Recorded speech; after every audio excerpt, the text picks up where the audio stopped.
one memorable experience from your school or college days that still motivates you now? I was bullied in school, which is very bad. I felt very bad. But then because I was bullied, then I took support of my mother. She was very brave. She still is very brave. She told me, నువ్వు ఎట్లుంటే అట్లుంటావు కాబట్టి ధైర్యంగా ఉండాలని. నన్ను ఎందుకు ఏడిపించారంటే నువ్వు చాలా నల్లగా ఉన్నావని ఏడిపించారు నా స్కూల్లో. అప్పుడు నేను చాలా బాధపడేదాన్ని.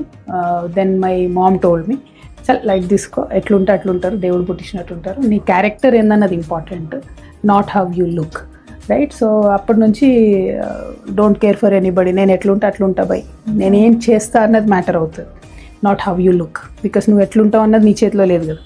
దేవుడు ఎట్లా పుట్టిస్తే, మీ పేరెంట్స్ ఎట్లుంటే, నీ జెనెటిక్స్ ఎట్లుంటే నువ్వు అట్లా పుడతావు. సో నువ్వు పొట్టిగున్నావా, చిట్టిగున్నావా, లావుగున్నావా, సన్నగున్నావా, నల్లగున్నావా, తెల్లగున్నావా, don't matter. What matters is నువ్వు ఏం చేస్తున్నావు, నువ్వు ఎట్లా ఆలోచిస్తావు, అది నా కంట్రోల్లో ఉంటుంది కదా. సో అమ్మ ఆ రోజు చెప్పింది, ఇప్పటివరకు కూడా అలాగే ఆలోచిస్తాను.